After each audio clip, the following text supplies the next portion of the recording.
What up, nerds?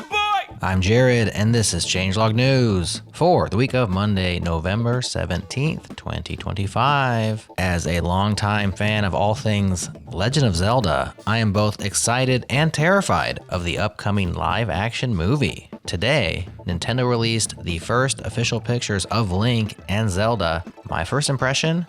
Not bad. But is that Hyrule or Middle-earth? Okay, let's get into this week's news. Why is Zig so cool?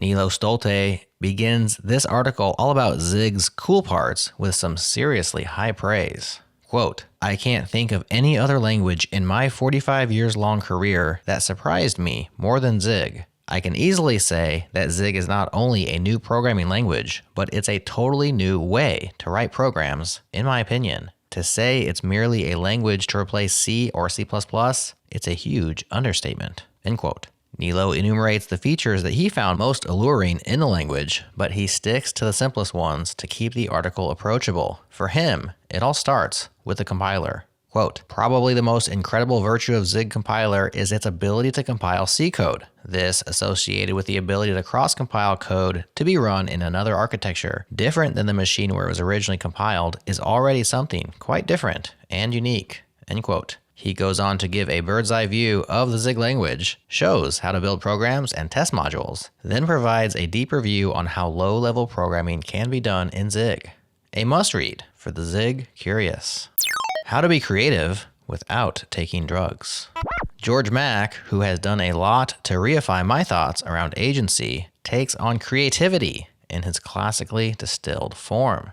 Quote, "The mistake people make is treating creativity like productivity. They try to work harder and expect creativity to appear. Instead, sprinkle in new inputs and watch new outputs appear." End quote. What follows are 12 easily acted upon inputs to help increase your creativity. I'll share just one with you to whet your creative appetite. Number 5, increase time in the bathroom. Aaron Sorkin, the writer behind A Few Good Men and The West Wing, takes 6 to 8 hot showers per day when he's writing. Another hack is to be slightly overhydrated. You may only have shower thoughts once per day, but you can increase your bathroom thoughts by drinking more water.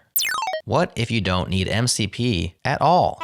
Devs have been experimenting with MCP servers long enough now to start forming opinions and conclusions about them. Mario Zechner shares his findings. Quote, "After months of agentic coding frenzy, Twitter is still ablaze with discussions about MCP servers. I previously did some very light benchmarking to see if bash tools or MCP servers are better suited for a specific task. The TLDR, both can be efficient if you take care."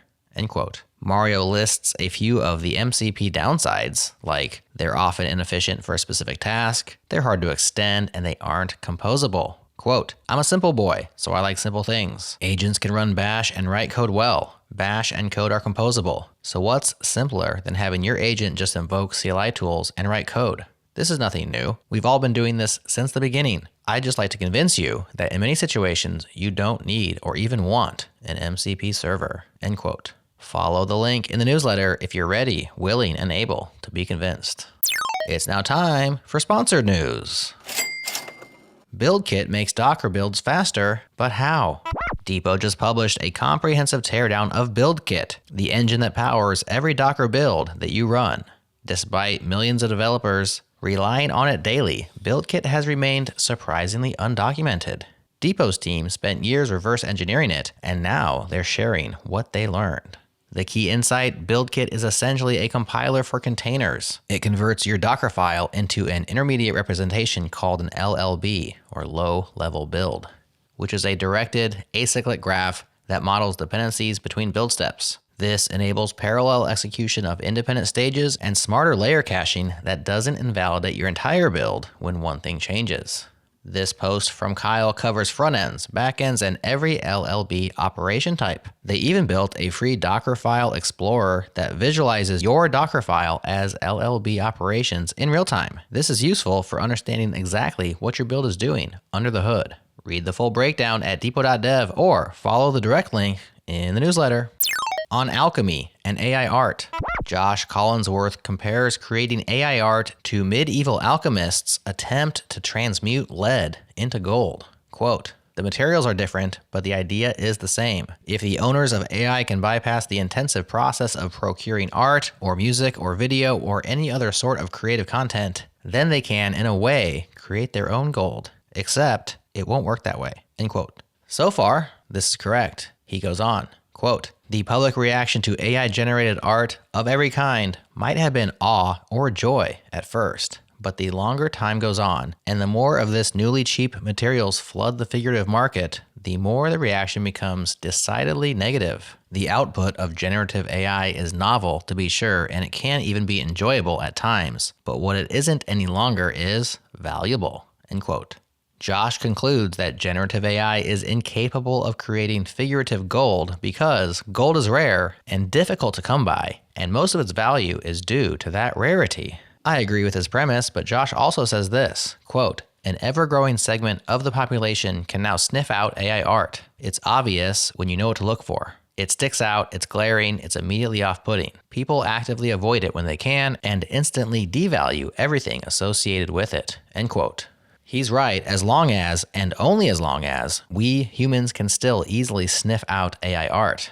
That's true today, but I fear it's a truth that teeters on a spinning plate atop a long stick balanced on a clown's finger. And no, that sentence was not AI generated, even though it was kind of lame. AirPods liberated from Apple's ecosystem. LibrePods is a program that unlocks Apple's exclusive AirPods features for Android and Linux systems. Quote, "Get access to noise control modes, adaptive transparency, ear detection, hearing aid, customized transparency mode, battery status, and more, all the premium features you paid for, but Apple locked to their ecosystem." End quote. Pretty cool stuff, but downloader beware. As of now, there's a bug in Android's Bluetooth stack that requires you to have rooted the device to get it all working. I'm sure you can manage that, but I'm not sure that you want to manage that. If and when Google fixes the bug, LibrePods will be much more approachable to your average Android user. Changelog News Classifieds. This is a new and experimental segment creating opportunity to share your startup, passion project, opinion, big idea, upcoming event, etc. with your fellow 25,000 readers and 30,000 listeners. Feedback welcome. We have 2 classifieds for you in our inaugural batch. Number 1, Web Tools Weekly, a newsletter for web developers at webtoolsweekly.com. And number 2, Media Masher, an open source, browser-based video editor you can find at masher.media. Both those links are in your newsletter, where you'll also find another link to book your own classified ad. That's the news for now, but go and subscribe to the Changelog newsletter for the full scoop of links worth clicking on, such as the fate of small open source, fully automatic censorship removal for language models, and I think nobody wants AI in Firefox, Mozilla. Get in on the newsletter at changelog.news. Last week on the pod, prolific software blogger Sean Gedeke on an episode called Do Repeat Yourself, and a Changelog News director's commentary with Adam and myself titled Retreat to Attack. Find those in your feed and stay tuned for what's coming up this week, because on Wednesday I'm joined by Spencer Chang, creator of the Alive Internet Theory, and on Friday Chris Benson from Practical AI stops by to tell us all about his work orchestrating fleets of autonomous drones. Have a great week, like, subscribe, and 5-star review us if you dig the show, and I'll talk to you again real soon.